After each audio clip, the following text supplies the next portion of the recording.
प्रिय मित्रों, क्या आप परमेश्वर के लिए कार्य करना चाहते हैं?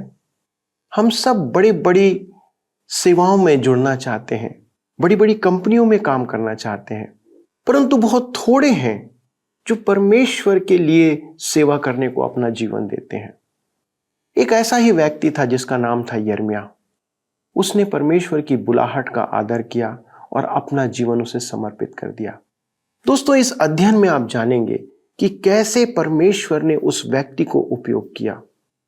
आज आप भी इस अध्ययन के द्वारा ऐसा कुछ निर्णय ले सकते हैं। आइए दोस्तों, जानने के लिए, उन भेदों को समझने के लिए हमारे साथ इस अध्ययन में शामिल हो जाइए।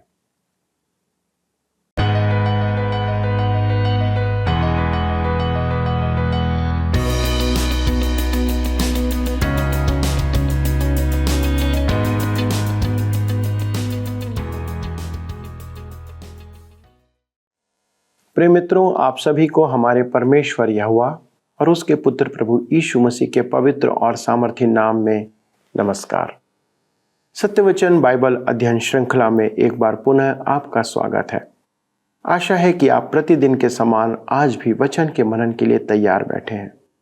दोस्तों, आपको याद होगा कि हमने यिर्मयाह भविष्यवक्ता की पुस्तक का अध्ययन आरंभ किया था और आज हम उसके अंतिम भाग को देखने जा रहे हैं। मित्रों, कालक्रम में हमने देखा कि भविष्यवाणी की इस पुस्तक के बहुत से अंश पूरे हो चुके हैं, पर अब भी बहुत सी बातें पूरी होना बाकी हैं। यह पुस्तक हमें एक बात तो पक्के तौर पर समझाती है कि परमेश्वर अपने वचन को पूरा करता है। उस समय के लोगों के लिए जो भविष्यवाणी थी, उस पर उन्होंने विश्वास किया और भरोसा उन्हें करना था। पर हम जो आज उसे पढ़ रहे हैं, हमारे लिए यह पूरा सत्य है, क्योंकि हम उसमें से अनेक बातों को समय के साथ पूरा जो हो चुका है देख सकते हैं। दोस्तों, आज उन बातों पर विश्वास और भरोसा करना आसान है, क्योंकि हमारे सामने उनके पूरा होने के सबूत हैं। पर दुख की बात यह है कि इन सब बातों को देखने और जानने के बाद भी अनेक जन परमेश्वर पर विश्वास नहीं करते हैं। दोस्तों, परमेश्वर को साबित नहीं किया जाता, पर उस पर विश्वास किया जाता है।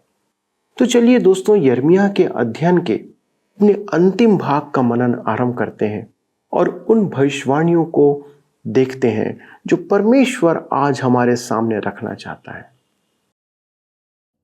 मित्रों, हमने देखा था कि अध्याय 47 में पलिश्तियों के लिए यिर्मयाह की भविष्यवाणी है। ये बचे हुए यहूदावासी बचने के स्थान की खोज में थे कि मिस्र चले जाएं। वे किस पर निर्भर करेंगे? कुछ देश तो उनके पहले से ही शत्रु थे। क्या वे उनके पास शरण खोजे? नहीं, क्योंकि पलिश्ती भी पराजित होंगे।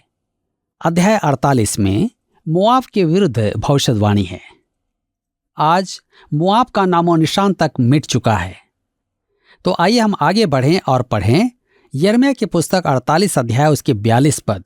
लिखा है, और मोआब ऐसा तितर बितर हो जाएगा कि उसका दल टूट जाएगा, क्योंकि उसने यहोवा के विरुद्ध बढ़ाई मारी है। यरदन के पूर्वी तट पर उपस्थित जॉर्डन देश मोआब के क्षेत्र में ही बसा हुआ है।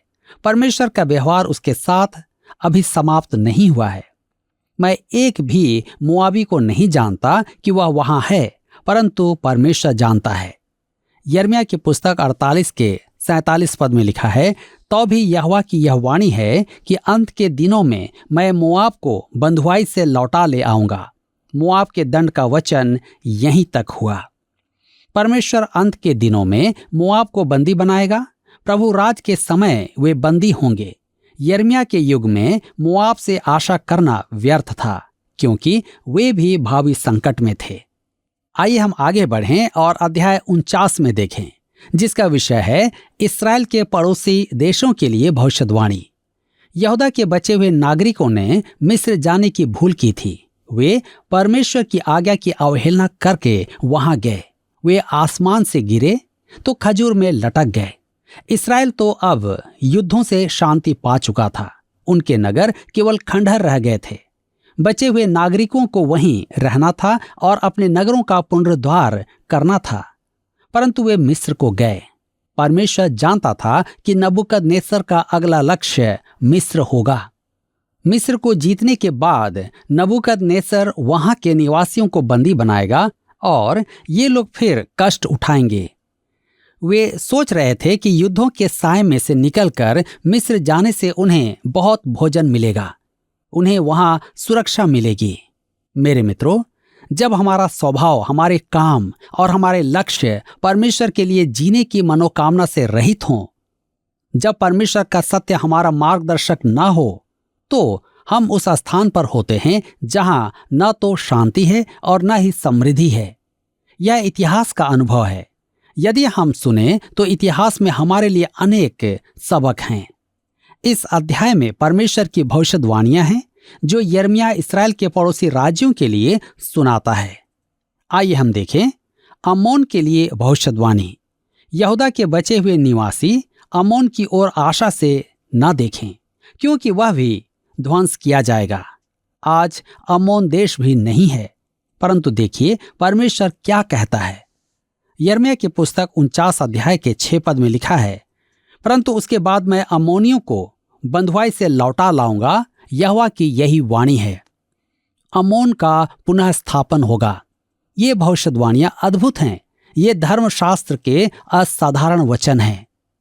तब हम देखते हैं एदोम के लिए भविष्यवाणी। एदोम की भविष्यवाणी को अधिक स्थान दिया गया है, संभवतः इसलिए कि वह इस्राएल का संबंधी था। याकूब और एसाव भाई थे और उनसे इस्राएल तथा एदोम जातियां निकली, परंतु वे युगों से मित्रता के संबंधों में नहीं थे। एदोम एक बड़ा राष्ट्र हुआ क्योंकि परमेश्वर ने एसाव से कहा था कि वह उसे एक महान जाति बनाएगा।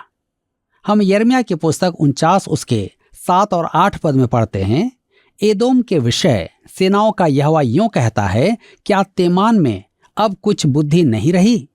क्या वहां के ज्ञानियों की युक्ति निष्फल हो गई? क्या उनकी बुद्धि जाती रही है?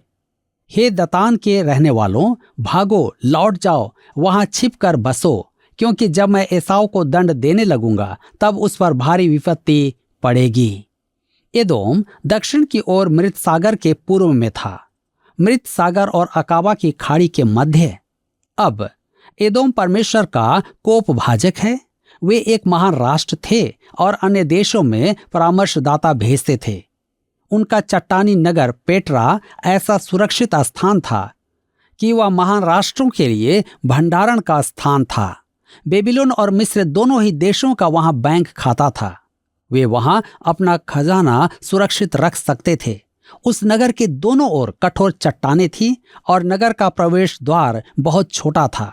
वह एक महान नगर था, परंतु परमेश्वर ने उसकी महानता नष्ट कर दी। उनकी महानता पड़ोसी देशों के कारण थी, क्योंकि वे उसे एक सुरक्षित स्थान मानते थे। यिर्मयाह की पुस्तक 49 उसके 13 पद में लिखा है, क्योंकि यहोवा की यह वाणी है, मैंने अपनी सौगंध खाई है कि बोस्रा ऐसा उजड़ जाएगा कि लोग चकित होंगे और उसकी उपमा देकर निंदा किया करेंगे और शाप दिया करेंगे, और उसके सारे गांव सदा के लिए उजाड़ हो जाएंगे। बोस्रा, पेट्रा और एदोम है। वह चट्टानी नगर तो आज भी है, परंतु पूरी तरह उजड़ा हुआ है। वह एक तैयार नगर है। आपको वहां बिना किराया दिए मकान मिल जाएगा। चट्टान में काटकर बनाए गए घर अति सुंदर हैं। वहां आपसे किराया लेने कोई नहीं आएगा। वहां आपको कोई मकान नहीं बेचेगा, परंतु मैं आपको चिता देना चाहता हूं कि आप वहां अधिक समय तक नहीं रह पाएंगे। जर्मनी ने वहां उपनगर बनाने का प्रयास किया था, परंतु जो लोग वहां रहने के लिए भेजे गए थे वे शीघ्र ही विसर्जित हो गए। यिर्मयाह 49 के 16 पद में लिखा है, हे चट्टान की दरारों में बसे हुए, हे पहाड़ी की चोटी पर किला बनाने वाले, तेरे भयानक रूप और मन के अभिमान ने तुझे धोखा दिया है। चाहे तू उकाब के समान अपना बसेरा ऊंचे स्थान पर बनाए, तो भी मैं वहां से तुझे उतार लाऊंगा। यहोवा की यही वाणी है। मेरे मित्रों, एदोमियों का सबसे बड़ा पाप घमंड था। उन्हें इसी का दंड मिला। उनका स्थान अद्भुत रीति से सुरक्षित था। उनका प्रवेश द्वार एक तंग घाटी थी जिसकी लंबाई 1.5 किलोमीटर थी। वह एक घाटी में बसा था। वह देश 1000 वर्ष से वहां था। उसके बाद अरबियों ने वहां वास किया। यूनानियों ने 2 बार उसे जीतने का प्रयास किया, परंतु वह अभेद था। हवाई जहाज के आने तक वह आधुनिक मानव के लिए पहुंच से बाहर था। वह एक अति उत्तम स्थान है। एदोम नगर बेबीलोन, मिस्र, यूनान और रोम द्वारा प्रभावित था, जो उनकी शिल्पकला में प्रदर्शित होता है और वास्तुकला तथा अवशेषों से उजागर होता है। परमेश्वर ने एदोम को दंड दिया और उसका पतन हुआ। उसके विषय परमेश्वर कहता है, यहेजकेल अधिक व्यापक भविष्यवाणी इसके बारे में करता है। यिर्मयाह 49 उसके 17 और 18 पद में लिखा है, एदोम यहाँ तक उजड़ जाएगा कि जो कोई उसके पास से चले वह चकित होगा और उसके सारे दुखों पर ताली बजाएगा। यहोवा का यह वचन है कि जैसी सदोम और अमोरा और उनके आसपास के नगरों के उलट जाने से उनकी दशा हुई थी, वैसी ही उसकी दशा होगी। वहां ना कोई मनुष्य रहेगा और ना कोई आदमी उसमें टिकेगा। मेरे प्रियो, यह भविष्यवाणी ज्यों की त्यों पूरी हुई। वह नगर आज भी स्थित है। वह ध्वंस तो नहीं किया जा सकता था, क्योंकि वह चट्टानों में बसा था। परमेश्वर ने कहा था कि उसमें कोई बसने ना पाएगा, और ऐसा ही हुआ। यदा कदा कोई अरबी वहां अपना तंबू लगाता है, परंतु अगले दिन वह चला जाता है। अरबी लोगों में तो अंधविश्वास है, परंतु जर्मनवासी तो अंधविश्वासी नहीं थे। वे भी वहां नहीं रुक पाए। परमेश्वर ने कहा है, वहां ना कोई मनुष्य रहेगा और ना कोई आदमी उसमें टिकेगा। वह एक बना बनाया नगर है, परंतु वह मनुष्य के रहने का स्थान ना होगा। इसे यदि आप सोर देश की भविष्यवाणी के साथ रखें तो यह और भी अद्भुत हो जाती है। परमेश्वर ने कहा था कि सोर का मलबा खुरच कर उठा दिया जाएगा, कि वहां कुछ ना बचे, परंतु वह फिर बसेगा। आज वह एक बसा हुआ नगर है, जबकि पेट्रा ध्वंस नहीं हुआ, परंतु वह आज निर्जन स्थान है। यिर्मयाह की पुस्तक 49 के 20 में लिखा है, देखो यहोवा ने एदोम के विरुद्ध क्या युक्ति की है और तेमान के रहने वालों के विरुद्ध कैसी कल्पना की है। निश्चय वह भेड़ बकरियों के बच्चों को घसीट ले जाएगा। वह चराई को भेड़ बकरियों से निश्चय खाली कर देगा। वह निर्जन स्थान है और एदोम देश लोप हो गया है। आगे हम देखेंगे दमिश्क के लिए भविष्यवाणी। यिर्मयाह की पुस्तक 49 उसके 23 और 24 पद में लिखा है, दमिश्क के विषय हमात और अर्पद की आशा टूटी है, क्योंकि उन्होंने बुरा समाचार सुना है। वे गल गए हैं, समुद्र पर चिंता है, वह शांत नहीं हो सकता। दमिश्क बलहीन होकर भागने को फिरती है, परंतु कपकपी ने उसे पकड़ा है। जच्चा की सी पीड़ाएं उसे उठी है। मेरे मित्रों, दमिश्क सबसे पुराना नगर है। अन्य नगर भी प्राचीन होने का दावा करते हैं, परंतु दमिश्क की बात अलग है। यह भविष्यवाणी दमिश्क के विनाश की है। वह नष्ट हुआ और उसका स्थान भी बदला, परंतु नाम नहीं बदला। आज वह नगर सीरिया देश की राजधानी है। अब हम आगे देखते हैं केदार, हासोर और एलाम के लिए भविष्यवाणी। केदार और हासोर 2 अति समृद्ध स्थान थे। उनके विषय कहा गया था कि नबूकदनेस्सर उन्हें ध्वंस कर देगा, और उसने ऐसा ही किया था। अब एलाम के लिए भविष्यवाणी। यिर्मयाह 49 के 35 में लिखा है, सेनाओं का यहोवा यूं कहता है, मैं एलाम के धनुष को, जो उनके पराक्रम का मुख्य कारण है, तोड़ूंगा। एलाम नष्ट किया जाएगा, परंतु अंतिम दिनों में फिर बसेगा। 39 पद में ऐसा लिखा है, ये सब राष्ट्र इसराइल की नाई नष्ट होंगे कि यहूदा के बचे हुए इसराइलियों के लिए भागने का स्थान न रहे। उनकी सहायता के लिए कोई नहीं होगा। वे चारों ओर देख रहे थे, परंतु ऊपर परमेश्वर की ओर नहीं। उसने उन्हें दिशा निर्देश दिया था, परंतु उन्होंने उसे स्वीकार नहीं किया। मेरे प्रियो, उन्होंने मिस्र जाने का निर्णय लिया कि अंततः नाश किए जाएं। इसी के साथ अध्याय 49 समाप्त होता है, और अब हम आते हैं अध्याय 50 में, जिसका विषय है बेबीलोन के लिए भविष्यवाणी। उस युग की विश्व शक्ति के विरुद्ध भविष्यवाणी का वचन यह था कि वह नष्ट हो जाएगा। बेबीलोन को परमेश्वर दंड देगा। यिर्मयाह की पुस्तक 50 उसके 1 और 2 पद में लिखा है, बेबीलोन और कसदियों के देश के विषय में यहोवा ने यिर्मयाह भविष्यद्वक्ता के द्वारा यह वचन कहा, जातियों में बताओ, सुनाओ और झंडा खड़ा करो, सुनाओ मत छिपाओ कि बेबीलोन ले लिया गया। बेल का मुंह काला हो गया, मरोदक विस्मित हो गया, बेबीलोन की प्रतिमाएं लज्जित हुई और उसकी बेडोल मूरतें विस्मित हो गई। मेरे मित्रों, जिस समय यह भविष्यवाणी लिखी जा रही थी उस समय तो ऐसा प्रतीत होता था कि बेबीलोन स्थिर रहेगा और इस्राएल पृथ्वी पर से लोप हो जाएगा, परंतु परमेश्वर कहता है कि बेबीलोन का सर्वनाश होगा। यिर्मयाह 50:4 में लिखा है, यहोवा की यह वाणी है कि उन दिनों में इस्राएली और यहूदा एक संग आएंगे, वे रोते हुए अपने परमेश्वर यहोवा को ढूंढने के लिए चले आएंगे। इस्राएल बना रहेगा।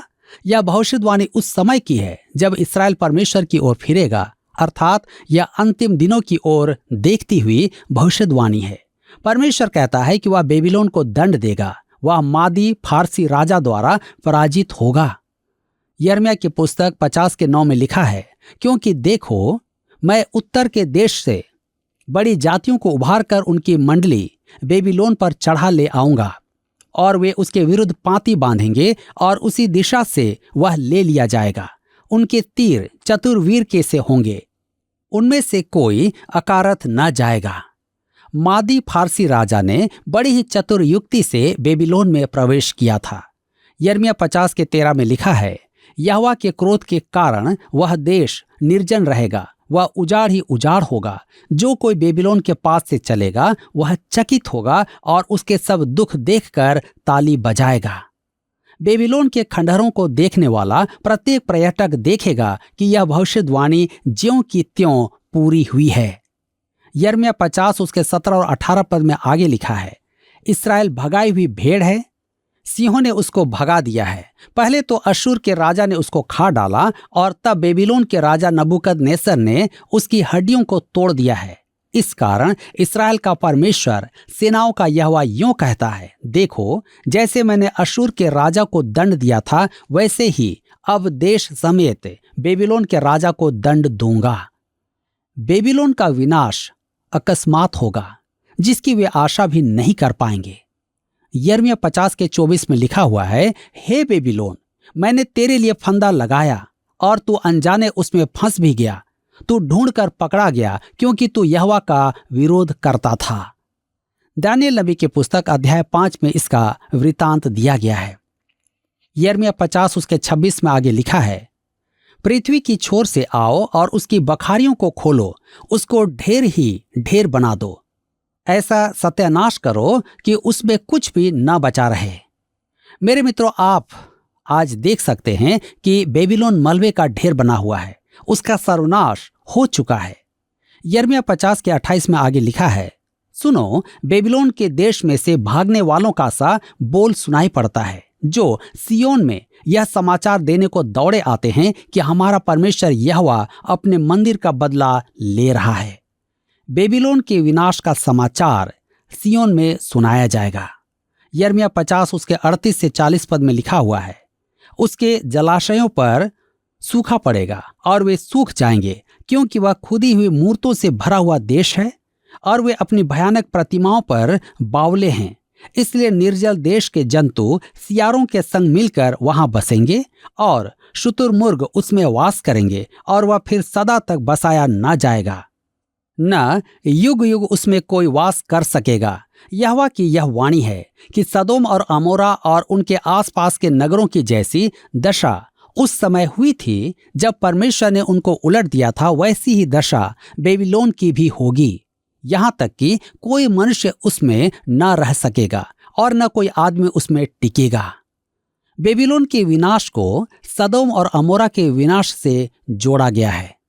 यिर्मयाह 50 उसके 42 में लिखा है, वे धनुष और बर्छी पकड़े हुए हैं, वे क्रूर और निर्दयी हैं, वे समुद्र के समान गरजेंगे और घोड़ों पर चढ़े हुए तुझे बेबीलोन की बेटी के विरुद्ध पांति बांधे हुए युद्ध करने वालों के समान आएंगे। भावी राजा गोब्रयास ने जब बेबीलोन नगर में प्रवेश किया तब ऐसा ही हुआ था। मेरे प्रियो, अब हम आगे बढ़ते हुए देखेंगे अध्याय 51 में। अध्याय 51 में भी बेबीलोन के विनाश अर्थात परमेश्वर के दंड की भविष्यवाणी है। यिर्मयाह 51 उसके 6 से 8 में लिखा है, बेबीलोन में से भागो, अपना अपना प्राण बचाओ, उसके अधर्म में भागी होकर तुम भी न मिट जाओ, क्योंकि यह यहोवा के बदला लेने का समय है, वह उसको बदला देने पर है। बेबीलोन यहोवा के हाथ में सोने का कटोरा था, जिससे सारी पृथ्वी के लोग मतवाले होते थे। जाति जाति के लोगों ने उसके दाख मधु में से पिया, इस कारण वे भी बावले हो गए। बेबीलोन अचानक ले ली गई और नष्ट की गई है। उसके लिए हाय हाय करो, उसके घावों के लिए बलसान औषधि लाओ, संभव है वह चंगी हो जाए। मेरे मित्रों, बेबीलोन का विनाश अकस्मात होगा, ठीक ऐसा ही हुआ था। यिर्मयाह 51 उसके 25 और 26 पद में लिखा है, हे नाश करने वाले पहाड़, जिसके द्वारा सारी पृथ्वी नाश हुई है, यहोवा की यह वाणी है कि मैं तेरे विरुद्ध हूं और हाथ बढ़ाकर तुझे टांगों पर से लुढ़का दूंगा और जला हुआ पहाड़ बनाऊंगा। लोग तुझसे न तो घर के कोने के लिए पत्थर लेंगे और न नींव के लिए, क्योंकि तू सदा उजाड़ रहेगा। यहोवा की यही वाणी है। निश्चय ही आज वह एक निर्जन स्थान है।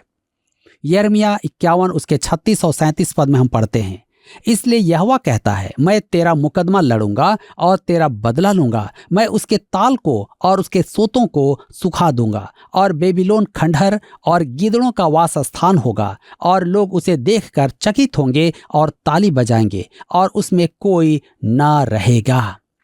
मेरे मित्रों, ध्यान दीजिए कि बेबीलोन का विनाश उसकी पराजय से नहीं, परंतु जल प्रवाह रोक देने से होगा। परात नदी बेबीलोन के बीच से होकर बहती थी। उसका जल प्रवाह बदलकर बैरी नदी के सूखे तल से भीतर प्रवेश कर गया। ऐसा करके वे अकस्मात ही नगर में दिखाई दिए और बड़ी ही आश्चर्यजनक रीति से बेबीलोन पर अधिकार कर लिया। अब हम आते हैं अध्याय 52 में, जिसका विषय है भविष्यवाणी की पूर्ति, यरूशलेम का विनाश। मेरे मित्रों, हम इस विषय को संक्षेप में देख चुके हैं, क्योंकि यह यरूशलेम के विनाश और यहूदा वासियों की बंधुआई का पुनरावलोकन है। यिर्मयाह ने जो भविष्यवाणी की थी, उसे वह यहाँ इतिहास के लिए लिखता है। वह राजा सिदकिय्याह के पकड़े जाने का और उसकी आंखों के सामने उसके पुत्रों के वध का और उसकी आंखें निकाले जाने का ब्यौरा लिखता है। यिर्मयाह यहोयाकीम के बारे में भी लिखता है कि बंधुआई में बेबीलोन ले जाए जाने के बाद उसके साथ क्या हुआ। तो आइए पढ़ें यिर्मयाह 52 अध्याय उसके 31 और 34 पद। लिखा है, फिर यहूदा के राजा यहोयाकीन की बंधुआई के 37वें वर्ष में, अर्थात जिस वर्ष बेबीलोन का राजा एबिल मरोदक राजगद्दी पर विराजमान हुआ, उसी के 12वें महीने के 25वें दिन को उसने यहूदा के राजा यहोयाकीन को बंदीगृह से निकालकर बड़ा पद दिया और उससे मधुर मधुर वचन कहकर जो राजा उसके साथ बेबीलोन में बंधुए थे, उनके सिंहासनों से उसके सिंहासन को अधिक ऊंचा किया। उसके बंदीगृह के वस्त्र बदल दिए और वह जीवन भर नित्य राजा के सम्मुख भोजन करता रहा और प्रतिदिन के खर्च के लिए बेबीलोन के राजा के यहाँ से उसको नित्य कुछ मिलने का प्रबंध हुआ।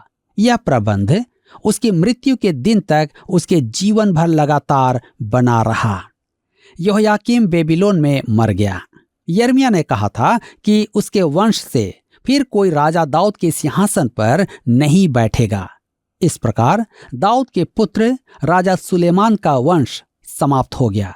उस सिंहासन पर अनंत काल तक बैठने वाला दाऊद का पुत्र दूसरी वंशावली से है, दाऊद के पुत्र नातान के वंशावली से, मरियम के द्वारा।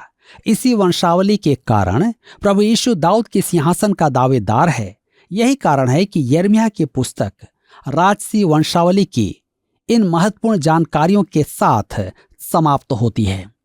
मेरे मित्रों, आज यहाँ पर यिर्मयाह की पुस्तक का अध्ययन समाप्त होता है और मुझे पूरा विश्वास है कि आप सब ने इस अध्ययन के द्वारा अवश्य ही अपने जीवन में आत्मिक लाभ प्राप्त किया है। परमेश्वर आप सबको इस अध्ययन के द्वारा, इस वचन के द्वारा आशीष दे। मित्रों, इस पुस्तक के आरंभ में हमने यिर्मयाह के चुनाव और उसके बुलाए जाने को देखा था। परमेश्वर ने कैसे उसे माता के गर्भ से ही चुन लिया था।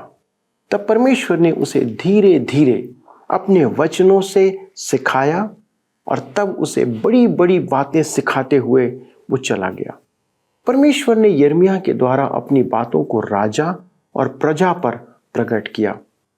दोस्तों, जिस समय यिर्मयाह मात्र 20 वर्ष का था, तभी से उसने परमेश्वर की भविष्यवाणी को कहना आरंभ कर दिया था। दोस्तों, इस उम्र में तो कई जवान बाइबल और परमेश्वर की ओर जाना भी नहीं चाहते हैं, पर उसने परमेश्वर की बुलाहट को पहचाना और उसे अपना जीवन दे दिया। मित्रों, आज जितने भी महान प्रचारक और परमेश्वर के जन हुए हैं, उनमें से अधिकांश लोगों ने अपने बाल्यकाल में ही अपना जीवन परमेश्वर को सौंप दिया था। मित्रों, आज मैं आप लोगों से, अपने जवान मित्रों से निवेदन करना चाहता हूं कि यदि आप अपने जीवन में परमेश्वर के लिए कुछ करना चाहते हैं तो आज ही अपना जीवन उसे दे दें। आप बुढ़ापा देने के बदले उसे अपनी जवानी दे दीजिए और फिर देखिए कि परमेश्वर आपको कैसे उपयोग करना चाहता है। आपके द्वारा वह महान कार्य पूरा करेगा। इस पुस्तक का नायक यिर्मयाह क्या आप जवानों के लिए एक आदर्श प्रस्तुत करता है? आप भी परमेश्वर के लिए एक यिर्मयाह हो सकते हैं। आप सब मेरे जवान मित्रों से यह निवेदन है। मैं इस अध्ययन की समाप्ति पर उस महान पद को पढ़ना चाहता हूं या दोहराना चाहता हूं जो 33वें अध्याय के 3 पद में लिखा हुआ है कि मुझसे प्रार्थना कर और मैं तेरी सुनकर तुझे बड़ी बड़ी और कठिन बातें बताऊंगा जिन्हें तू अभी नहीं समझता। दोस्तों, आपसे यह एक निवेदन है कि परमेश्वर को अपना जीवन आज ही दे दें और उसे आपके जीवन में काम करने दें ताकि वो अपना काम आपके जीवन में करने पाए। मित्रों, अगले प्रसारण में हम एक नई पुस्तक का अध्ययन आरंभ करेंगे, पर आपसे एक और निवेदन है। कृपया हमें पत्र, SMS या फोन के द्वारा यह बताएं कि आपने इस पुस्तक से क्या सीखा और आपके जीवन में इसके द्वारा क्या आत्मिक परिवर्तन आया है। आइए परमेश्वर को इस संपूर्ण अध्ययन के लिए धन्यवाद दें और प्रार्थना करें। हमारे स्वर्गीय पिता, हम धन्यवाद देते हैं कि आज हम प्रभु इस संपूर्ण अध्ययन को जो यिर्मयाह नबी की पुस्तक पर है समाप्त करने पाए। प्रभु, कैसे हमने उन बातों को जाना और आपने हमारी सहायता किया कि हम इन भेदों को समझ सकें। अनेक शिक्षाओं के लिए धन्यवाद देते हैं। धन्यवाद देते हैं प्रभु कि इस अध्ययन के दौरान हमारे जितने दर्शक हैं वो प्रोत्साहित किए गए, प्रार्थना के लिए उस्काए गए, उनके जीवन में परिवर्तन आया, उनके जीवन में एक अद्भुत समर्पण आया और आज बहुत से जवान बच्चों ने अपना जीवन आपकी सेवा के लिए समर्पित किया है, आपके वचन के अनुसार चलने का एक आत्मसमर्पण किया है। पिता, हमारी प्रार्थना है कि इनके निर्णय का आप आदर करें और इनके जीवन में प्रभु आप कार्य करें ताकि हम आने वाले समय में अनेक प्रकार के ऐसे भविष्यवक्ताओं को, अनेक यिर्मयाह जैसे आपके सेवकों को देखने पाए और आपके द्वारा इन लोगों के जीवन में अद्भुत कार्य होने पाए। प्रभु, आप ऐसा करने जा रहे हैं, इसलिए आपको धन्यवाद देते हुए इस विनती को प्रभु यीशु क्रिस्ट के नाम से मांगते हैं। कृपा करके सुने और अपनी महिमा के लिए ग्रहण करें। आमीन। प्रिय दोस्तों, अगले प्रसारण में एक नई पुस्तक का अध्ययन आरंभ करेंगे। तब तक प्रार्थना पूर्वक बैठें, धैर्य के साथ इंतजार करें कि हम किस पुस्तक का अध्ययन आरंभ करने जा रहे हैं। अगले प्रसारण तक प्रभु आपको अपने अनुग्रह और आशीष में बनाए रखे। प्रभु आपको आशीष दे। आइए अब हम प्रश्नों को देखें। पिछले प्रश्न का उत्तर है बी, बारूक। जब यिर्मयाह बंदीगृह में रहते हुए अनातोत में जमीन खरीद रहा था, तब बारूक ने उसके लिए सौदा किया था। आज के अध्ययन पर आधारित प्रश्न है, बाबुल और किस अन्य देश को सदोम और अमोरा के समान दंड दिया गया था? ए, इजराइल, बी, केदार और हासोर, सी, एलाम, डी, एदोम।